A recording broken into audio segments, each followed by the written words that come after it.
खुलुमबाय लोगोफोर, आं दा बे भिडिअनि गेजेरजों नोंथांमोननो खिन्थानो आखायाव लादों बर'नि सा 10 हाथरखिफोर एबा बर'नि सा 10 जोहोलाव जोहोलावजोफोरनि सोमोन्दै। जायफोर बिथांमोनखौ जोङो गोदान मुगानि बर' जोहोलाव जोहोलावजोफोर होननानैबो बुंब्लाबो गोरोन्थिद्राय जानाय नङा। अदेबानि बेखौ बुङाब्लाबो जागोन दि नोंथांमोनहा बिथांमोननि सोमोन्दै माब्लाबा बबेबा खौरां बिजोंफोराव एबा निउस मिडिया एबा ससियेल मिडियाफोराव सोरबाया खोनादों एबा एफा एनै नुज्रेदोंबो जानो हागौ। अदेबानि आबुङै मिथिखादोंब्लाबो खेबसेयै खोनासंनानै लायोब्ला गाहाम जागोन होननानै आं सानो। दा बिथांमोनखौ आं फारि फारियै बे भिडिअआव गासै सा 10 लानानै ग्रुप ए हिसाबै रानदों। बेनि उननि समफोराव फैबाय थानाय समफोराव आं बेबायदिनो गोबांथार बर' जोहोलाव जोहोलावजोफोरनि सोमोन्दै नोंथांमोननो खौराङाव फोरमायबाय थागोन। दा बे हिसाबै गिबियावनो दङ जोंहा भाग्यवती कछारी। भाग्यवती कछारी बिथाङालाय सोर जाखो?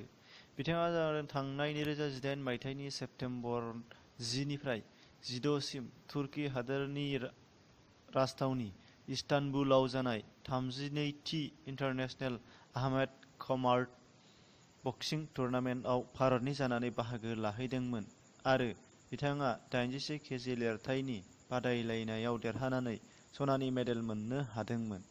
बिथाङा उदालगुरि जिल्लानि टंला बियाबनि उदमारि गामिनि देबेन कछारी आरो चित्रा कछारीनि फिसाजो। दा नैथियाव दङ जोंहा भुमिका ब्रह्म। भुमिका ब्रह्म बिथाङालाय सोर जालायखो? बिथाङा चिरां जिल्लानि बिजिनी ओनसोलनि 1 नं थांगाबारि गामिनि बिरखात ब्रह्म आरो कौसालिया ब्रह्मनि सासे फिसाजो। बिथाङा सिंगापुराव जानाय गं 28 हादोरनि गेजेराव बादायज्लायनाय जाय 20 अक्ट'बर खालि मिस्टार इन्टारनेशनेलनि एम्बासाडर बिमुंखौ आजावनो हादोंमोन। बिथाङा जोंनि बर' आइजोफोरनि गेजेराव खेबसेबाव फिन गोग्गानाय लाबोनो हादों। दा थामथियाव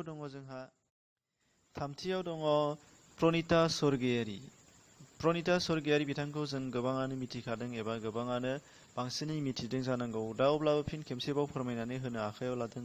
बिथाङा 5थि सिजननि डेन्स इन्डिया डेन्स 5 आव बादायलायनायाव देरहासार जानाय सासे मोसागिरि बर'सा।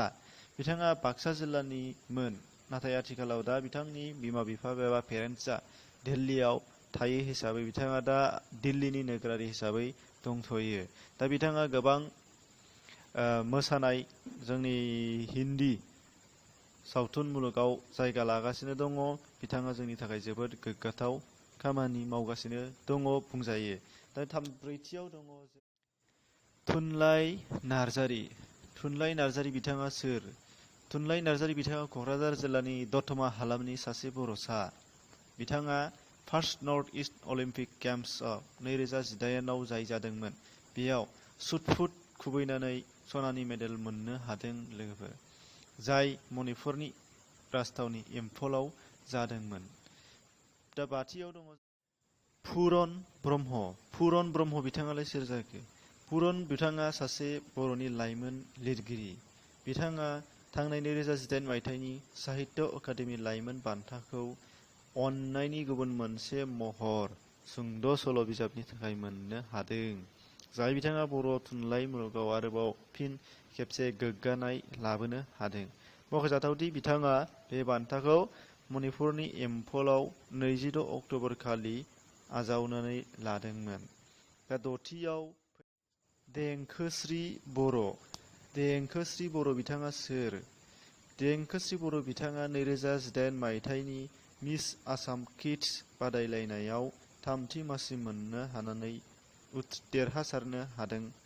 मख'जाथावदि बिथाङा उदालगुरि जिल्लानि टंला हालामनि खावलिभाङा गामिनि कामिनी बर'नि फिसाजो आरो बिथाङा 25 अक्ट'बर खालि गुवाहाटीनि मासख'वायाव खुंनाय बे बान्थाखौ मोननो हादोंमोन आरो जोंनि बर' आइजोफोरनि गेजेराव बिथाङाबो खेबसे गोग्गानाय लाबोनो हादों। दा स्निथियाव दङ लाइमोन नार्जारी। लाइमोन नार्जारी बिथाङा सोर? लाइमोन नार्जारी बिथाङा क'क्राझार जिल्लानि फकिराग्राम हालामनि सासे बर'सा। बिथाङा थांनाय सेथि सा सानजा अलिम्पिक गेलेनायाव हाइ जाम्प बारनाय बादायलायनायाव सनानि मेडेल मोननो हादों।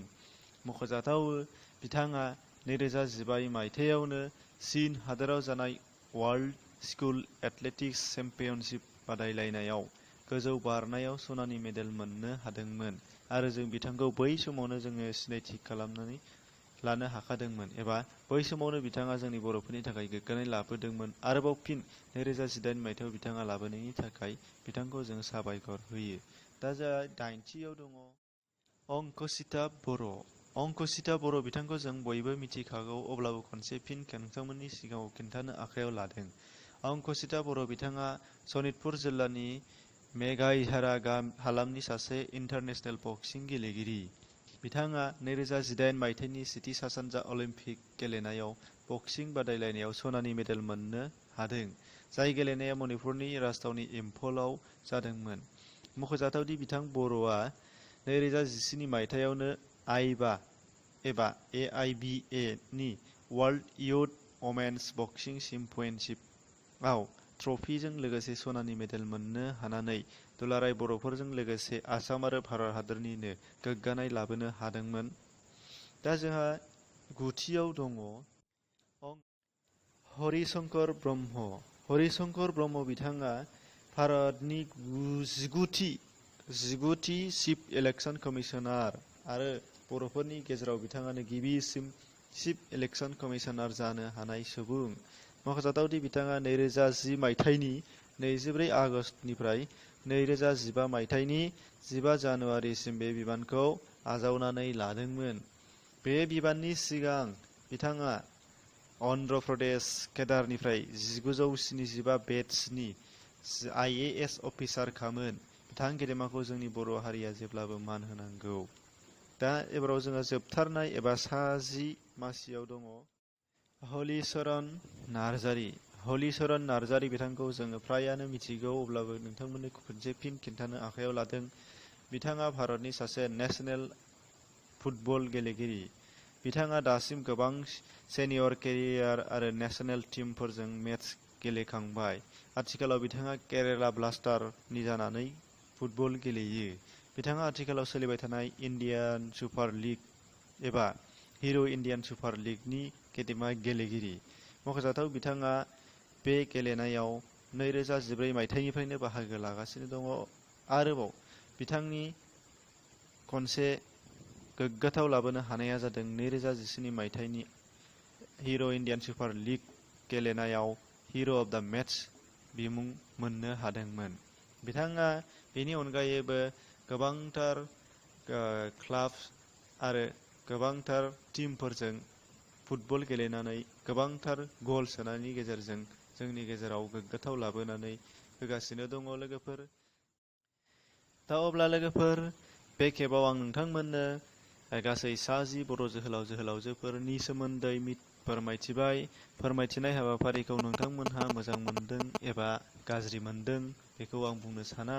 जायफोर बिथांमोनहा मोजां मोनबाय बिथांमोनहा अन्नानै लाइक खालामगोन आरो शेयार खालामगोन होननानै आं आसा खालामो।